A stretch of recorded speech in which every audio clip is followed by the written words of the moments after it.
All right. Good morning, everyone. And I think we should pray for some more thunder and lightning to cool down the room. So maybe, hopefully, some of the commentary for this morning will attract thunder and lightning to help cool down the room. So first of all, thanks to the rest of my panelists here joining us, and happy to be flexible in scheduling and so forth. As large conferences go, with my personal experiences, one has to be flexible at all times, and I'm glad to see the space community is open to that.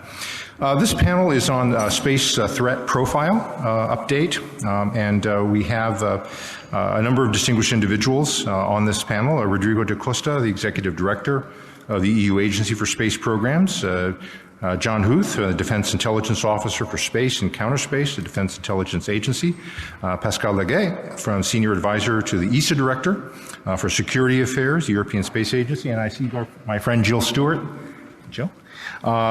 Visiting Fellow, Department of Government, London School of Economics, but more importantly, former editor of Space Policy Journal, a fine academic journal. I commend all of you. Anyway, so the format today is brief opening statements for all of us, and then we'll shift into Q&A and discussion. To kind of set the scene a little bit, if you'll allow me. First of all, you know, we all are aware and sensitive to what's happening about 800 miles to the east behind us. Now, space has got a large amount of attention, of course, in Ukraine. Starlink terminals making the news, and less well appreciated is the importance of intelligence data and ISR data and other data being provided by friends and allies to Ukraine.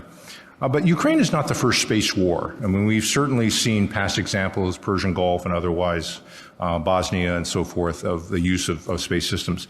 But Ukraine, in many ways, is kind of the first social media war.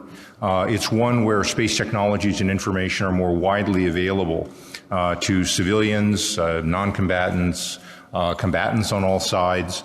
So, if you will, it represents both a democratization and globalization of space technology, you know, in a combat environment for the first time. And so we're seeing how that plays out both diplomatically and operationally. This event has further increased, I think, interest and awareness in Europe of the importance of national security space. It already had been there, but it's accelerated.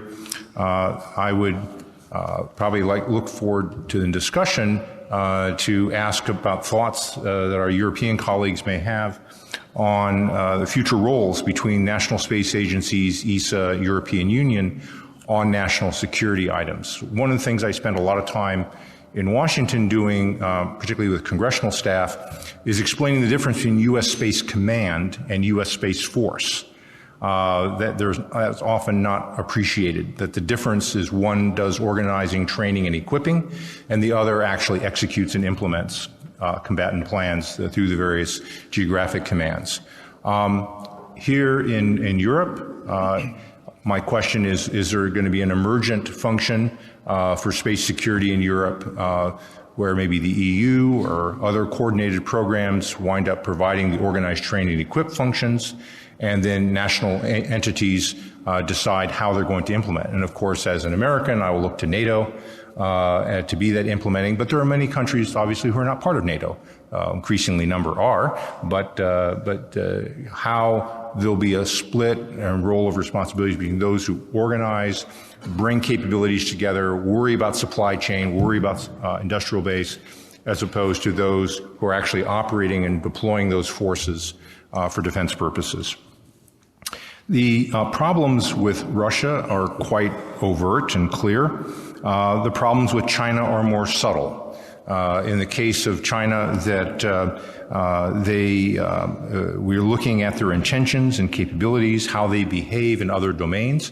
So as we look at Chinese behavior in the South China Sea, cyber areas and so forth, obviously we can be concerned, will that behavior show up in space? Their economy has been doing much better than Russia has, but that's not saying much. China is undergoing a series of very serious economic stresses themselves. And the question is, how will that continue to affect what they're capable of doing. I have to say from international environments that China is not quite the problem that Russia is in international discussions. Now, that may not be saying much, but Russian behavior has generally been very confrontational, very argumentative, not terribly constructive in multinational meetings. Chinese behavior has either been silent or largely constructive and practical. And bearing on a theme that come from the previous panel, there's an interest in doing what is practical. What can be done to dealing with space resources, what can be done in managing space traffic coordination. This does not, I think, have any illusions about Chinese intentions, the Chinese Communist Party, or what they're willing to do, but a pragmatic calculation about what they are actually going to do, as opposed to the sort of direct confrontational behavior that we've seen with Russia. One of the other last things that has come out of the Ukrainian situation, not only a realization of the importance of space and information, but the importance of industrial base and supply chains.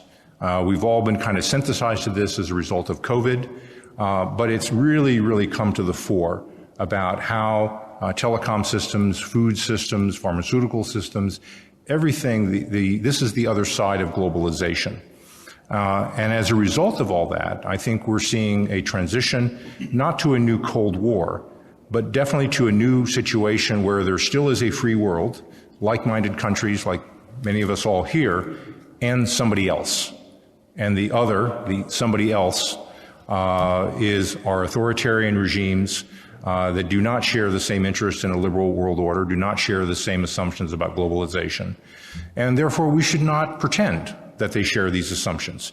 That doesn't mean we can't trade with them, can't cooperate with them, have diplomatic dialogue, but we should not be dependent upon them. And we should not think that their interests are our interests.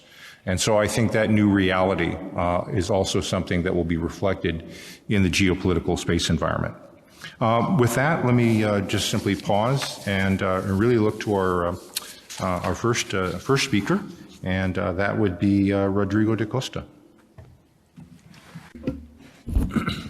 Thank you very much, Scott. Good morning, dear panelists, distinguished panelists. Good morning to everyone. Let me just maybe build up a little bit on what Scott was mentioning, and in particular the first part of his speech. And in order to do that, I would have to tell you in 2 or 3 minutes a little bit what is the space program of the European Union and what we as an agency, the European Union Agency for the Space Program, what we do within that frame. And I think then from there we can elaborate exactly on the points Scott was mentioning before. So the European Union has been active in space since long. I think nowadays programs and activities such as Galileo and EGNOS or Copernicus, they are widely known and they are widely used. However, until the beginning of last year, all these activities were done separately in independent programs, and the news since the beginning of last year, or since May last year, is that indeed these programs are integrated into a single EU space program.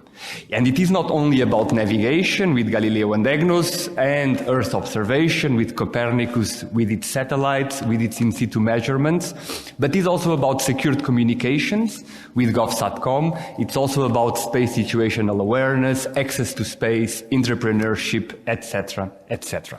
So all this comes together with a budget that is larger than any budget in the past. So the investment of the Union in space is growing, and this is also a reason, or it is also a mirroring of the importance of space for the European stakeholders, for the European Parliament, the Member States, and the Commission. Now, within this space program, we as an agency have very concrete tasks. Those tasks are those of the exploitation of Galileo and EGNOS. That means the service provision, the maintenance, the operations, the evolution of Galileo, the evolution of EGNOS. It means as well the development of the governmental satellite communication capability of Europe, known as the GovSatcom. And these are tasks, of course, that are very important because they ensure that Galileo and EGNOS services, for example, are provided 24/7 for Galileo worldwide coverage, for EGNOS regional coverage in Europe. The second element, equally important, is what we call the utilization. So making sure that these signals are used, that the users take them, that all the downstream markets in very different fields take all those services and use them, be it in agriculture, in transport, energy management, etc., etc. And the last of our three pillars of work, and very relevant for the scope of this conference and for the question set before, is related to security. And in security, we do a number of different things. First, we have the responsibility for the security accreditation of the entire program, all the program components. Today, this is the case for Galileo and EGNOS, but the mandate exists also to accredit other elements that may need an accreditation as we move forward. Be it GovSatcom, but who knows in the future, maybe some elements of Copernicus or something else. We will see, but the legal mandate, the political definitely, but the legal mandate today is with our agency. And security accreditation is something that is done in a board, the Security Accreditation Board, that is composed by the member states. And this is quite important. The Commission has, of course, also a role in that board. But the composition of the member states is also, let's say, a mirroring of the split of responsibilities between the Union and the member states, where, when it comes to security and reasons and aspects related to sovereignty, of course, the member states remain with key decision elements and key responsibilities. Also in the area of security, we are responsible for the operational security, risk analysis, risk threat evaluation, and last but not least, for the security monitoring. This means the 24/7 monitoring of the security of our systems. Again, started with Galileo several years ago, and we are expanding that to other components of the program, because obviously, the more important EU space and the EUSpace components become, the more used they become, the more important for our economy, for our society, for our daily life they become, the more subject of threats they may be, and therefore security monitoring plays a fundamental role. I would stop here for a moment as an introduction, and I think then through the Q&A we can go into further details. Thank you. Outstanding. Thank you. All right. And next, John Huth. Thank you, Scott. When Roger opened the convention this morning, he reminded us that across the world, space-based capabilities are integral to many aspects of daily life. These include capabilities and functions that enable our homes, our transportation, power grids, banking, and communications. Global space competition has evolved over the past 60 years from strategic weapons delivery and monitoring and the pursuit of manned spaceflight operations or objectives for national prestige to now an ecosystem that impacts all instruments of national power and increasingly so the economic component. Global space industry investments are currently well over $300 billion annually and will potentially grow to well over $1 trillion annually sometime in the next decade. This spring, a couple months ago, DIA released an update to our 2019 paper, Challenges to Security in Space. And in the 3 years since the original release, the combined operational assets of China and Russia have increased by 70%. That's on top of a period of growth of over 200% between 2015 and 2018. And that growth has been across all major categories, including satellite communications, remote sensing, navigation, and science and technology.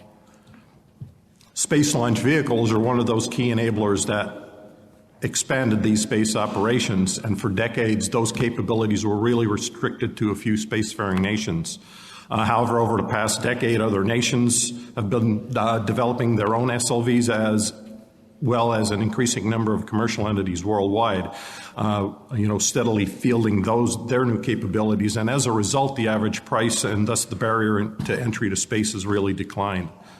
Government launches worldwide from the historical space powers are continuing apace, and China as an example, is not just maintaining, but in fact continuing at the same rate, but is actually increasing. China is improving its space launch capabilities to ensure it has an independent, reliable means of access to space to compete in the international space launch market. Russia's updates to their medium and heavy lift launch vehicle fleets include modular SLVs, which allow them to really tailor their launches to specific configurations to each customer. And at the same time, while all this launch is going on, that increased launch growth has led to, therefore, a growth in the mass to orbit. And the number of launches are increasing, but the number of satellites per launch is also increasing as well. Russia and China, along with other nations, recognize the benefits of space technologies. Of course, things like military SATCOM improves command and control, allowing greater mobility over greater distances and eliminating needs for things such as ground-based infrastructure. PNT services transmit timing signals for various applications, including navigation, but also clearly extending to things like time synchronization of electrical power grids and banking transactions. Remote sensing satellites provide means for environmental monitoring, urban planning, and disaster response, but also provide the means to monitor military activities worldwide. And as of January 2022, China has more than 250 remote sensing satellites on orbit, nearly doubling what it had on orbit since 2018. And as I believe Scott alluded to, things happening in the East, but what we're seeing with regard to space in the Ukraine is the impact every day in the Ukraine of broadly available satellite imagery and near ubiquitous satellite communications and internet. Regards counterspace, both Russia and China are investing in a range of counterspace capabilities. Space domain awareness sensors provide the ability to monitor space activities, and they also are key enablers to the counterspace functions or kill chain. China and Russia both have robust networks of space surveillance sensors capable of searching, tracking, and characterizing satellites in all orbits. And those networks include a variety of telescopes, radars, as well as other sensors that allow them to support missions that include intelligence collection, counterspace targeting, ballistic missile early warning, and space debris monitoring. And as China and Russia continue to develop, test, and deploy reversible and non-reversible counterspace capabilities, a global SDA network is going to be a key enabler to those capabilities. So for almost a decade, we've characterized space as being congested, contested, and competitive, and this remains an accurate characterization. Threats to U.S. and allied space capabilities will persist as humanity expands its reach into space. Human space flight and space operations of most types to and beyond the moon are expected to increase in the future. Nations are motivated to pursue new scientific missions, compete for military advantage, obtain greater national and international prestige, and more importantly, economic competition to exploit resources in places as far as the moon, Mars, or even asteroids, while nascent endeavors today will become a driver for more space-capable states as well as consortiums in the future.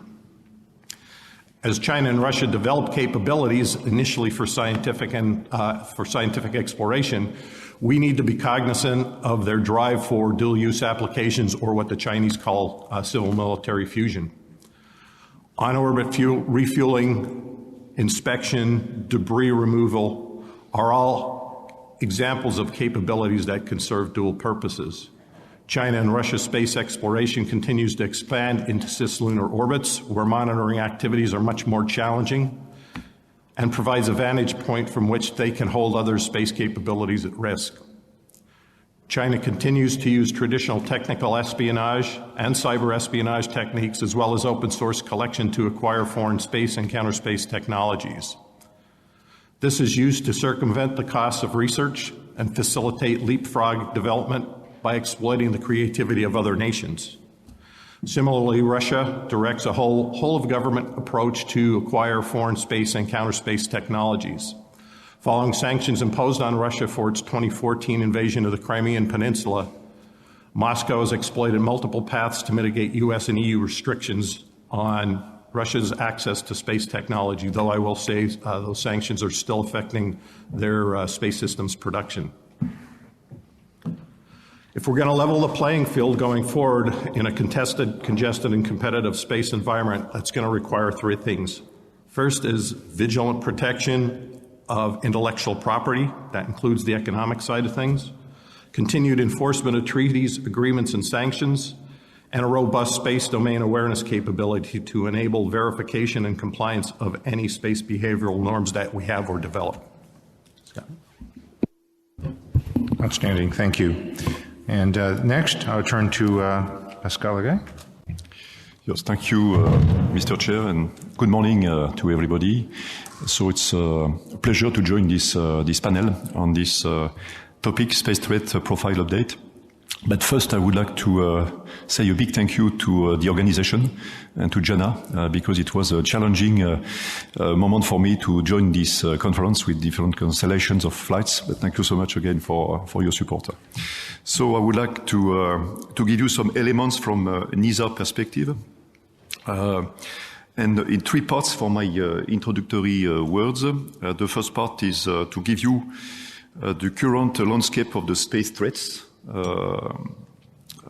The second part to present some legal considerations, and the third part to give you the ESA stance towards the space threats. One preliminary remark, when we speak about the space systems, we of course include the ground segment. It's important to mention it. And first, concerning the current landscape of the space threats, we are today witnessing a rapid evolution of these space threats linked to the technological evolution. The context is diverse. We have more international, more commercial elements, disruptive as well, with new actors, private in particular. Also disordered, not a strong abiding space law today. Dangerous, with the proliferation of counterspace capabilities.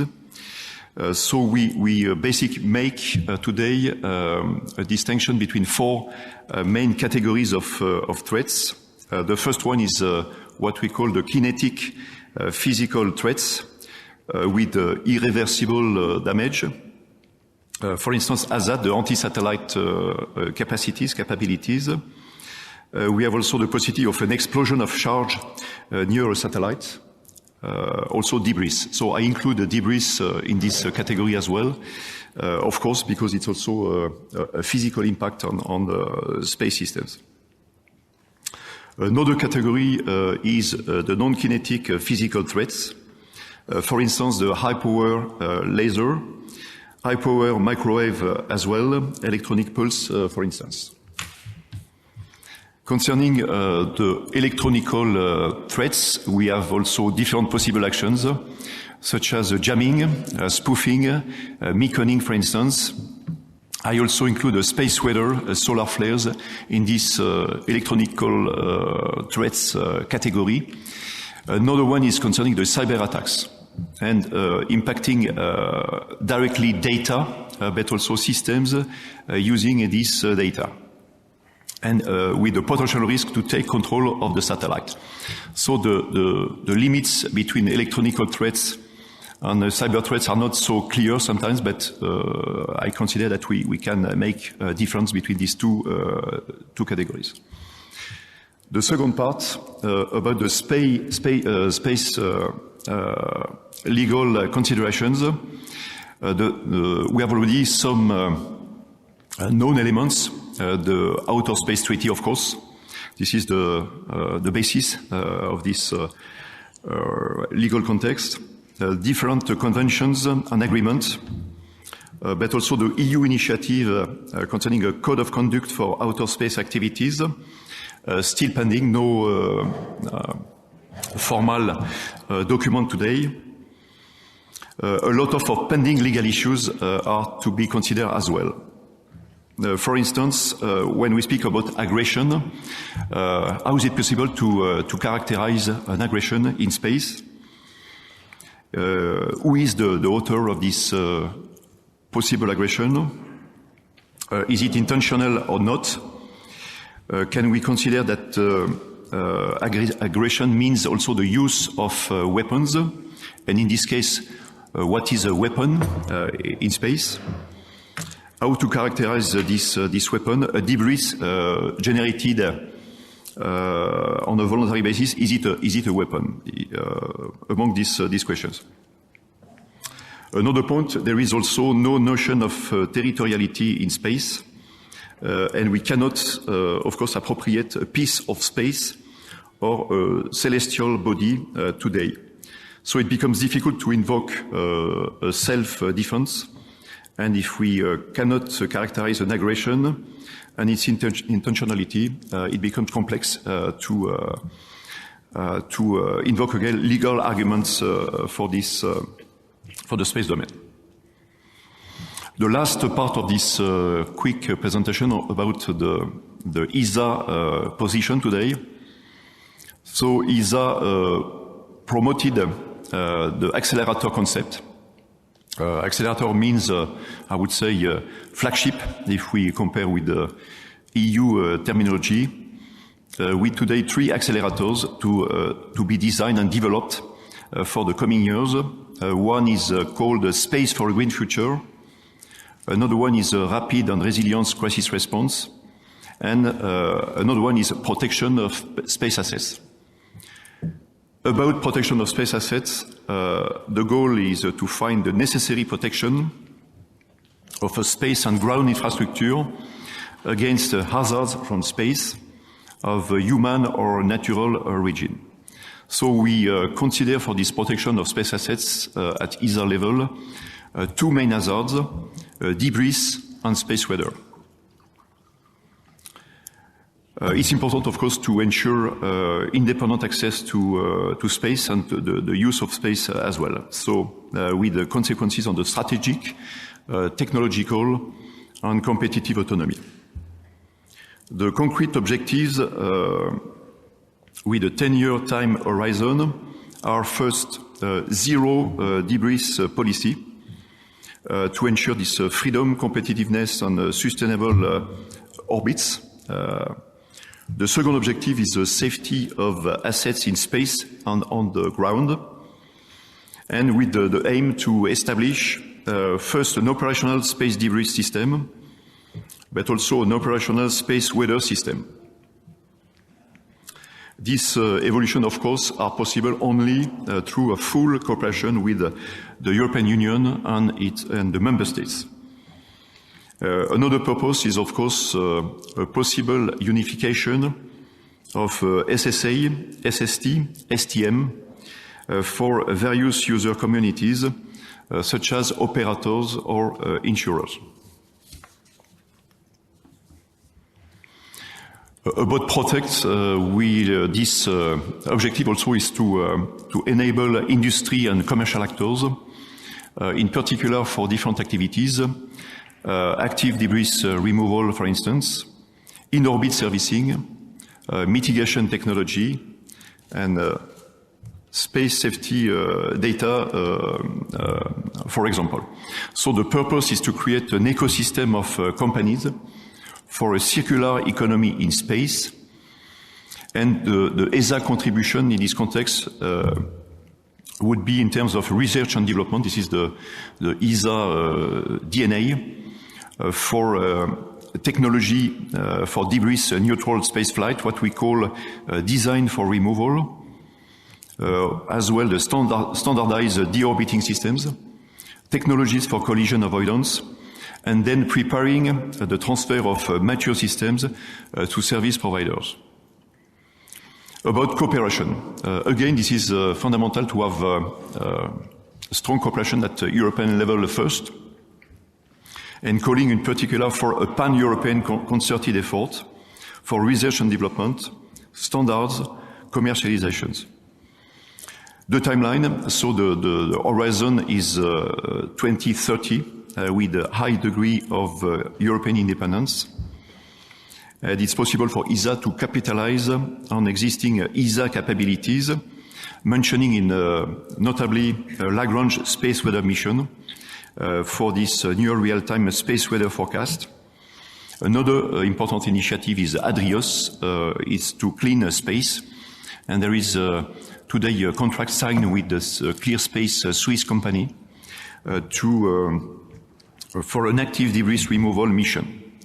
And this is the first ever such active mission, to my knowledge. So these different initiatives I included in what we call the ESA Space Safety Program, S2P. Of course, I mentioned the cooperation with other key space actors. We have the European Union, of course, in particular in the context of Horizon Europe program, also including some possibilities concerning active removal and in-orbit servicing with EUMETSAT as well, and putting in place a hub for space weather data. This is the general context. I would add an important element concerning cyber and cyber context. Also, the ESA decided to create a cyber operations center and a cyber excellence center located in Rodrigo in Belgium, also to take into account this cyber context, to prepare possible action, but also to train people, to give them the possibility to acquire necessary skills and competencies. And these ESA cyber centers are open to ESA member states in particular. So if my last word is if Europe is strong enough, it's possible to contribute to impose some international norms. Thank you so much. Thank you. And thank you very much. Very, very comprehensive. And I think most people are not aware of the range of things related to security that ESA is doing. Excuse me, that's very helpful to understand the range of things that ESA is contributing to in security. Most people, I don't think, are quite aware of how much you do. And the final speaker, opening panel, is Jill Stuart. Yeah, thank you very much. It's really lovely to be here with everyone. I was trying to think about what to say because so many people are actually involved in space, boots on the ground, actually engaged in space. And I was thinking, what can I add to this? So I thought I would focus on three things. So I'm an academic and I research outer space politics and policy. So I'm not actually involved in policy on a day-to-day basis, but I'm an academic. And so the things that I thought I could contribute to the conversation were about focusing on the macro themes that I have seen. So I've been researching in this area for 22 years. And it's interesting to see how themes have changed and the things that I get asked about. I was also editor-in-chief of the journal Space Policy. I'm still on the editorial board with Scott. And it's interesting to see what people are talking about. So I thought that was something that I could talk about and contribute. Also, I'm very much involved in public engagement. I do a lot of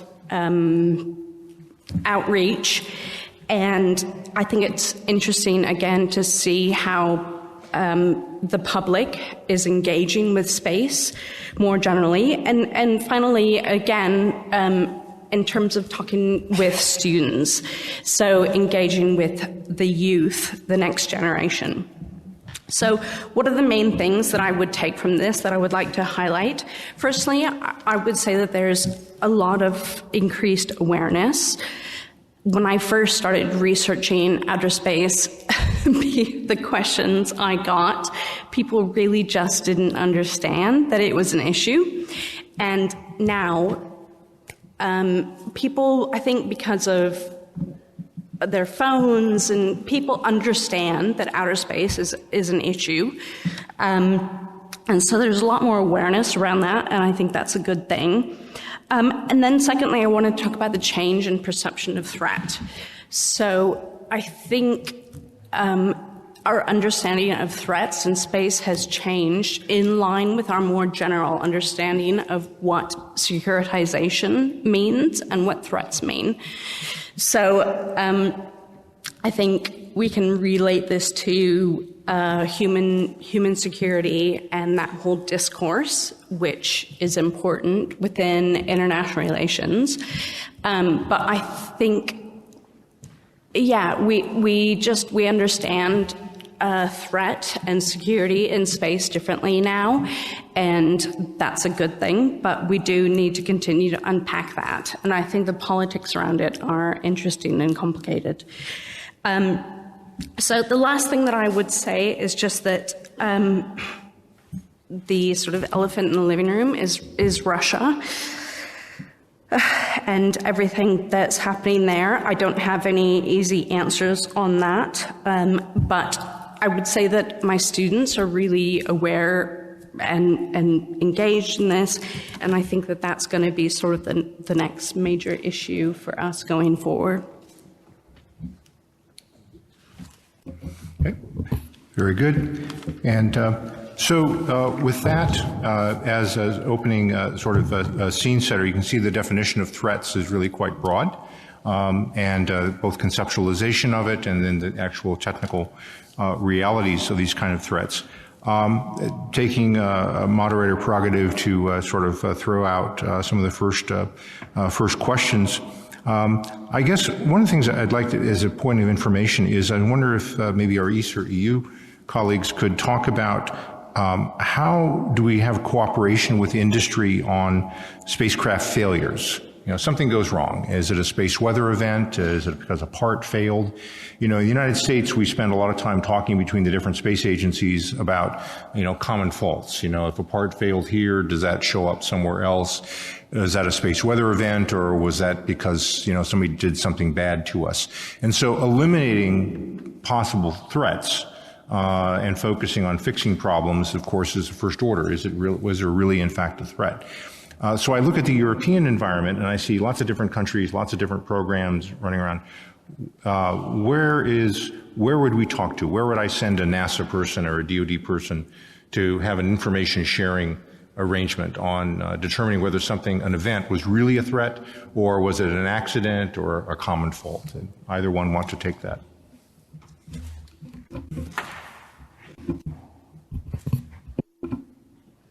Yes. So if I may just to start, and I will focus, of course, on the EU space assets, and let me focus for a moment in particular on what concerns Galileo. It is exactly in this moment that the security monitoring and the 24/7 security monitoring plays a role, and plays a fundamental role. And indeed, when it comes to the security monitoring of Galileo, this is the work that we do at EUSPA, where we have our team of operators that is observing and analyzing the satellites, but also all the ground infrastructure, both from a cyber and from a physical security point of view. When doing that, they are, of course, in very close contact, both with the operator, so the people that are operating the satellites. This is done by industry, and as well at times whenever it is required with the manufacturers themselves. If any anomaly, unexpected behavior occurs, and in particular one that may have a security sensitivity, we do have all the processes in place to trigger that and to trigger an analysis, a technical analysis. So actually, on what concerns the EU space assets, and in particular on the navigation ones, we would be the point of contact. Then, of course, what we also have in place, and this is equally important, is the means and the chain of command to report this to the relevant authorities, which naturally we do. Here, in this particular point, let me highlight one specific decision of the Council of the European Union, which is the Council Decision 698 of last year, which is a Council decision which is focused on the security of systems and services deployed, which are operated and used by the Union space program. And that whenever that may affect the security of the Union, there is indeed a direct link between the Council and our security monitoring center, in order to react and to take action. Obviously, this is something that is quite particular, quite special, but also that, if you want, that operational chain of command is there as well. As we look forward and as we move forward, it was mentioned before, of course, the importance of space is growing. Space is important in our economy, in our society, in our daily life. There are plenty of estimations. Everyone likes numbers. Let me throw one. And it's just a number, which is that at least in the EU right now, about a little bit more than 10% of our GDP depends on satellite navigation. You may question this number, but if you have a mobile phone, if you have a car, you are using satellite navigation. And by the way, also on what concerns Earth observation, also this data is extremely valuable. So since it is so valuable, it is interesting for ill-intentioned actors, and therefore also that security monitoring capability that we have today with deployed on Galileo, we are looking forward to expand it and go beyond navigation. Navigation plays a particular role, but we believe that on other aspects of navigation, in particular EGNOS, but also going beyond that, secured communications, GovSatcom, who knows, in the Earth observation domain with Copernicus, these are areas of importance. And of course, I didn't mention space surveillance and tracking, but also in space surveillance and tracking, the monitoring of the security of the systems is a key element. Yeah, I just wanted to briefly say, actually, I'd be curious, Scott, what your thoughts were. I know in the UK, with regards to spacecraft failure, a lot of our conversations are about insurance, which is not terribly interesting, but I think it's important. And yeah, there are people here in UK space who probably are more informed about the discussions around that, but I think it's really relevant. If I understand that the question is discussions of interference, intentional or unintentional? Good question. Unintentional. No, I think that's really the basis of my question here is unintentional interference, but we don't know in the beginning whether it's unintentional or not. So the first matter is to be able to eliminate, suspects. We have a crime, we have a problem, and we want to eliminate some suspects. And before leaping to the conclusion that this was, say, a hostile Chinese or Russian, effort, we first want to say, did we make a mistake? Did something else happen? Wearing my academic hat, I would say, if we look at theories of deterrence and all the elements that make up deterrence, one of the first things is attribution. Do you know who it is you're trying to deter, who it is the action? And if it's a space weather problem or a part has failed or somebody has accidentally done something wrong, you don't want to attribute that action, to another nation state. If you eliminate those things and you find evidence and you're able to attribute, then you have other steps you may want to take on deterrence. But the first is to eliminate, natural suspects. And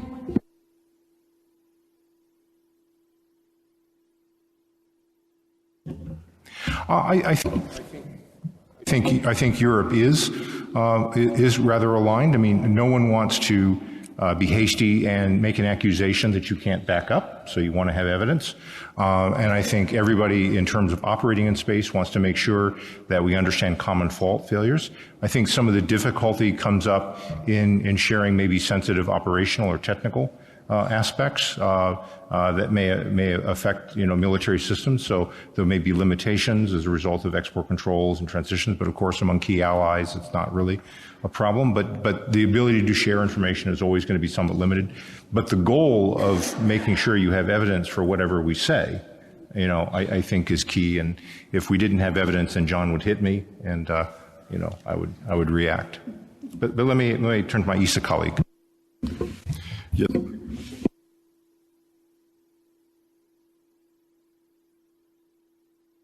Yes, I said you mentioned two important points. One in terms of cooperation with industry, and also cooperation with other partners, states, international cooperation. Concerning this cooperation with industry, today is not an option. Of course, we must cooperate with the industry, private partners, because innovation is also coming from these different private actors. Concerning sensitive activities, when we work with industrial partners, private actors.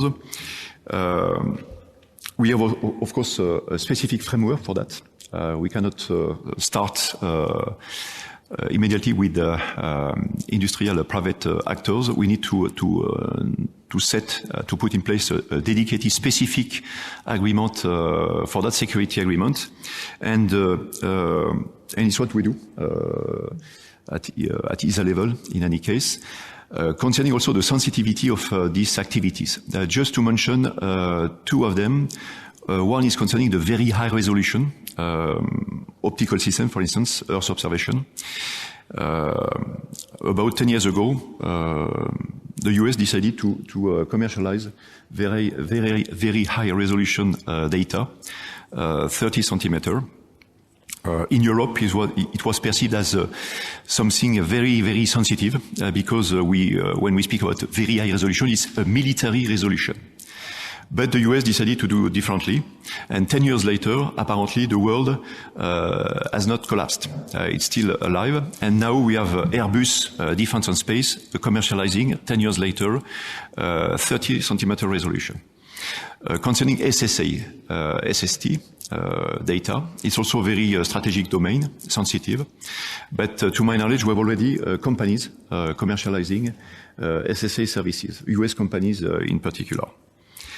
Another point concerning cooperation with other states in Europe, but also with non-European partners. It's always the same balance between cooperation and competition. We have domains we can cooperate, science, exploration, etc. Other domains clearly not. There is a clear competition, but also we have to find the relevant balance between these two aspects. Scott, if I can make two more quick comments, I'd be remiss if I didn't mention our CSPO, which is the commercial component at Space Command. So from a day-to-day perspective, impending events and immediately thereafter, there is a good partnership between U.S. commercial, some of our international partners and the U.S. on looking at those things as they evolve. So I think that's the day-to-day piece there. Prior to COVID, I haven't seen one since, but at the NRO for several years in a row, there was they would host a spacecraft anomalies and failure conference where we would bring the IC, the operator community, NASA, and others together to do a more forensic deep dive and compare notes on those types of things. So I think between the two of those, that's how I would answer that. That's reassuring because at my time at NASA, I remember running into a problem with a particular part and component that was difficult, and we found out that some of our folks on the IC community had the same problem, but we hadn't talked to each other. So the importance of communication. But you bring up the point about this commercial dialogue, and I forget who was mentioning this to me, but at the open-ended working group we recently had with the Russian participation, there was an argument made by the Russians that the laws of armed conflict, international humanitarian law, did not apply in space or should not apply in space. And so those of you who are familiar, this is things like necessity, distinction, proportionality, the standard sorts of things one does in law of armed conflict. And the argument was, and this is maybe evidence of poor quality Russian arguments, but yet another, where they said, well, we don't accept that because that means accepting space as an area of conflict. And of course, NATO has talked about space as an operational domain and so forth. And so there was just a rejection. Whether that was a serious position or not, I'm not sure. But if we look at how space is critical to economies and conflict and something today, how should we be thinking about, one, law of armed conflict and traditional rules on necessity, distinction, proportionality, and how do we account for commercial dependencies? For example, we have a Starlink terminal in Ukraine. Clearly, that's a potential military target for the Russians. Elon Musk himself said, when you're using the terminal, please stand a distance away from it. But what would happen if the Russians decided to, say, do a direct descent ASAT against Starlink? What if the Russians decided to try to take out a launch at Kennedy that was carrying Starlink terminals? And then there's a broader effect. So do we treat commercial systems the same as military systems? Do we treat them simply depending on what their functionality is? How should we think about threats against commercial space systems that we're using much more heavily these days? But John, can I start? So I would say that, first of all, if you're a commercial vendor, you offer commercial services in space, and we, the U.S. government, are leveraging those, that no guarantees right now that they wouldn't, right? Because if we're making effective use and others are making effective use, they likely see that as fair game.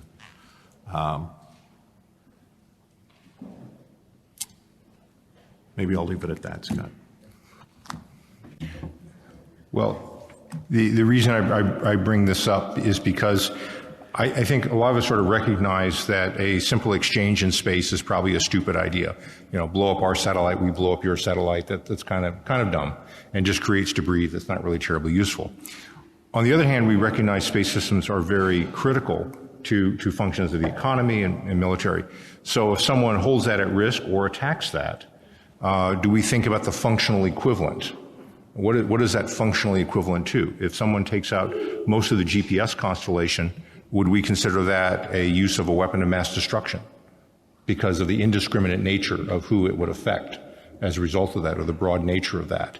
I don't have answers for this, but I'm saying probably among the most difficult issues as we struggle with this new environment is these kind of cross-domain questions, and not just across traditional land, sea, air, space, and cyber domains, but also across civil and commercial domains with this higher integration. The Chinese don't have a problem. Civil military fusion, done, discussion.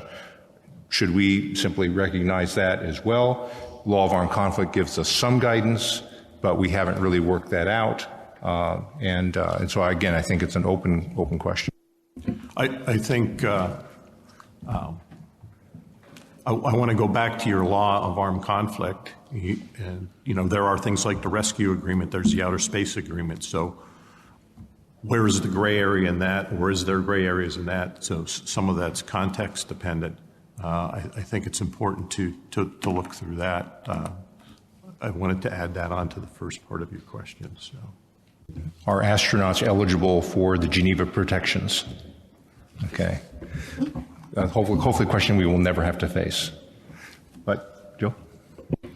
Yeah, I just want to say, I think from a more broad perspective, one of the things that I think is intriguing is this idea of legal exceptionalism with regards to outer space. Like, is outer space somehow distinct and different? Like, the way we ended up with the template that we have was based on terra forma law, but do we think about it differently? And yeah, I don't have any answers for it, but I just think it's interesting. Scott, I guess the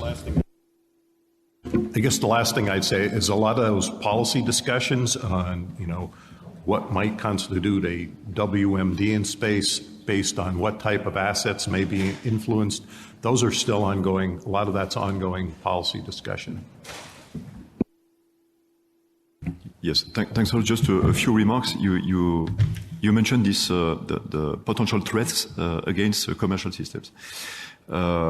Just to say that, in fact, when we speak about debris or space weather, the impact is the same, commercial systems or not. Just a basic remark.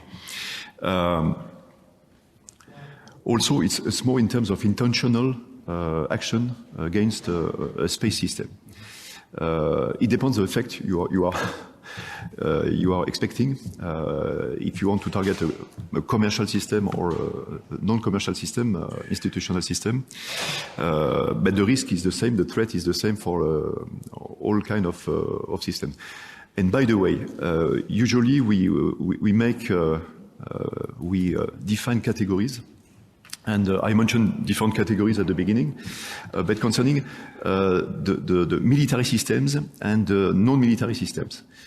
This distinction is fundamentally it's a nonsense, because when we speak about a satellite, for instance, a satellite is not military or civilian. A satellite is a technical object with characteristics and capacities. If this satellite is paid by a budget, a defense budget, we say it's a military system, or it's only dedicated for military activities, it becomes a military system. If not, it's a non-military system. And so for me, it's important to keep in mind that the risk and the threats are the same, both civil or non-civil capacities. And the last point, the fact that usually we focus on the threats in space, but it's probably today easier to target ground capacities and not space. It's less expensive, and probably the impact is much important for ground systems. Thanks. Well, I'm glad you brought that point up.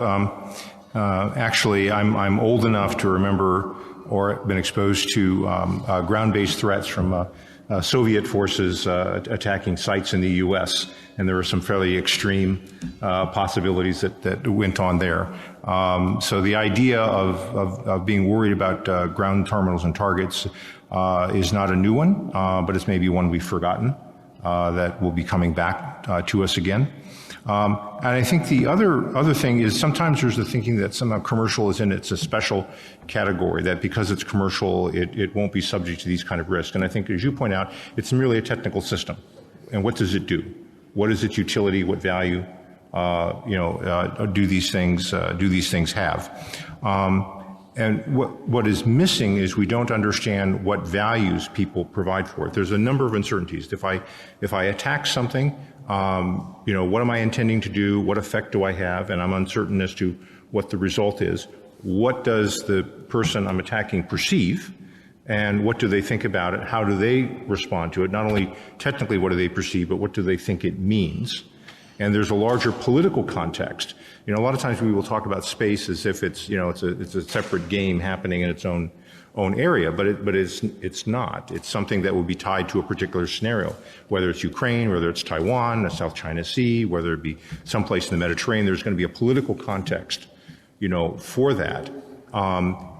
So when trying to figure out how we're going to respond, we need to take into account how much we're willing to escalate, what risks we're willing to run, and over what length of time. What Ukraine is showing is things can extend over much longer than people expected, and now we're seeing industrial base limitations.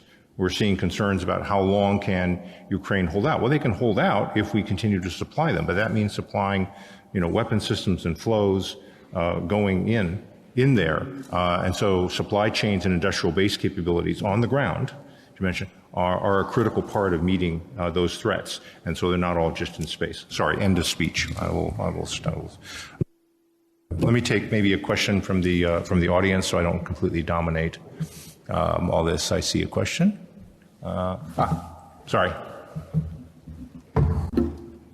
Thank you, Karin Clay, Special Envoy for Space for the EU. I thank you, Scott, of having raised this issue and what happens, in the OEWG. I think that the added value of the OEWG is very much to concentrate now on a behavioral approach and not a capability approach. And I think that this is a way to move forward. And this is really the added value of it. More than the possible applicability of the law of armed conflict, I see also the possible applicability of the international humanitarian law on the various infrastructure, which are, at least in our understanding, most of the time dual. But that means, can they be protected according to the international humanitarian law as critical infrastructure for humanitarian purposes? Or would the fact that they can be used also for military purpose make them suitable for a possible attack. And this was very much discussed in the OAWG in May. And I think it is a question to further discuss. Now we're looking forward to the session in September, discussing the threats, and see whether we will be trapped in a discussion on the categories of threats, or whether we really will be able to concentrate on a behavioral approach, which could be the way forward. Thank you for that, Scott. Yes, when you speak, Karine, about behavior beyond the technical aspects, for me, a key aspect, because when we speak about space, usually we have a technical approach, technology, etc., with some industrial and commercial impact. But the legal dimension is something very important also, because to establish norms in particular, we need also a consensus, a world consensus, and also to make the distinction between binding and non-binding. Today it's more non-binding. We have some binding aspects, but not a lot, and also the fact that operators or different companies are not necessarily respecting the already legal framework in place. As well, I have some examples. I don't want to target some specific companies, but yes, we have to. But there is not a big appetite, a big enthusiasm from main space-faring nations to have a very strong legal context for good reasons, probably. I completely agree with the importance of a behavioral approach. But in order to figure out what behaviors are the most important to focus on for developing norms and so forth, I think that needs to come from the expert community itself. It needs to come from the people actually practicing and doing operations. And for international acceptance, it's often easier if those are international and commercial people doing that. If it's purely governmental or even purely military organizations, there's going to be a certain amount of suspicion and baggage associated with it. To the extent that we can, working in partnership with commercial and international entities, develop practices for safe approaches, what notices for doing satellite servicing and on-orbit maintenance that emerges from the practical community, defining what is safe and responsible activity, then getting those incorporated into international norms and non-binding guidelines, I think will be much easier.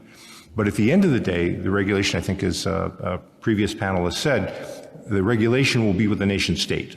The nation state will remain the sovereign entity. Now, Europe may choose to do regulations maybe at an EU level or some other mode, but I think fundamentally it is going to be the prerogative of nation states to do that. But we can use multilateral organizations, we can use international commercial dialogues to define what those entities, what those measures should be for norms. So it's an ongoing conversation between these groups.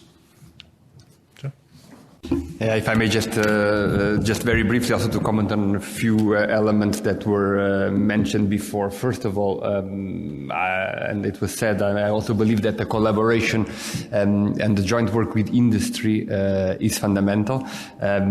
Also because out of there come a lot of the new ideas, new applications, new ways of doing things. I mean, we had recently the experience, just to cite an example, where we were working with entrepreneurs from all around Europe.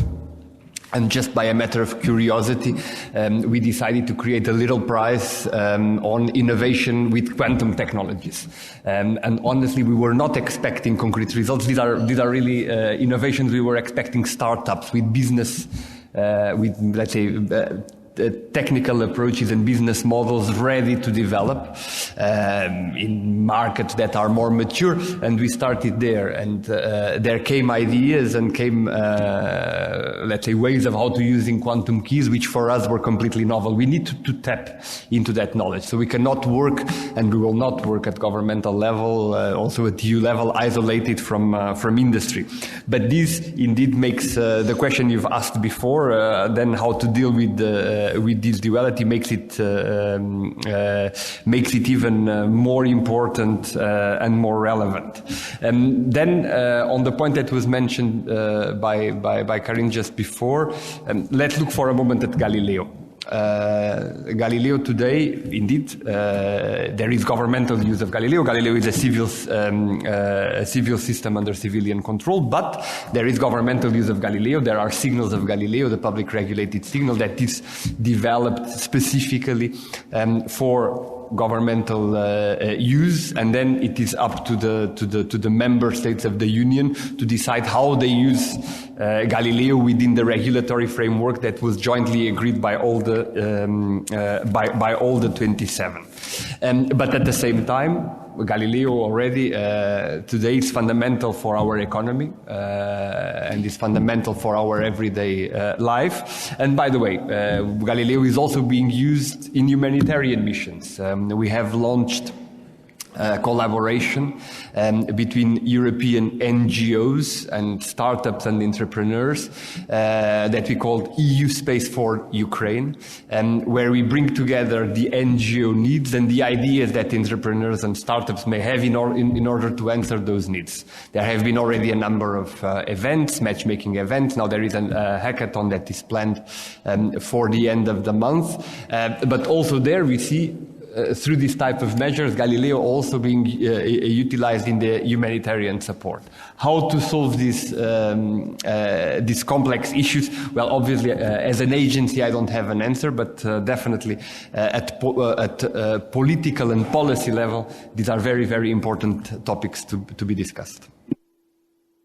And noting the time, we have time for one more question, and I see someone volunteer.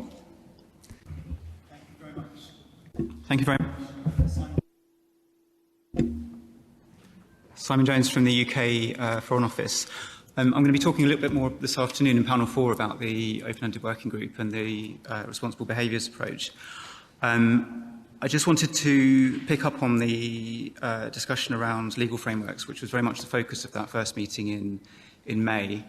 And we were really pleased, actually, that there was a large degree of consensus that the international legal framework does apply in space, not just in relation to space law, but also in relation to the UN Charter, to customary international law, and to a large degree, the law of armed conflict and IHL, although, as you, I think, noted, there were one or two dissenters. Of course, the focus going forwards for the OEWG is going to be not the conflict phase per se, but actually the sort of competition phase and the pre-conflict phase, and actually how do we avoid the risk of conflict? How do we build a norms-based approach in order to avoid the risk of miscalculation, particularly with relation to state activity? So I guess just the question really is, for the panel, what do you worry most about in terms of that risk of miscalculation, given the development of counter-space capabilities that you particularly John, talked about? Thanks.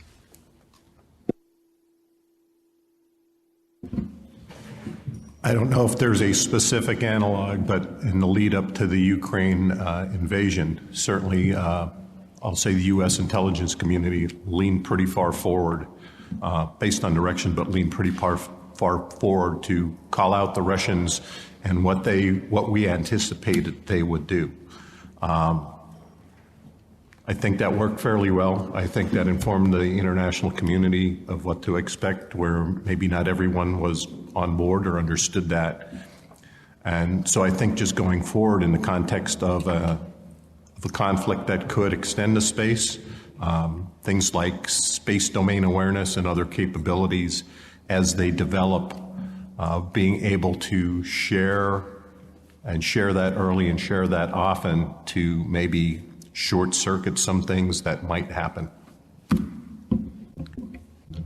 I guess maybe speaking more as a personal opinion, a lot of times having sort of these rules and norms and so forth for safe and responsible behavior, they're all great, they're all good. We need to develop, and that space is becoming more complex and has many more players in it. But they usually apply best to countries that already are law-abiding.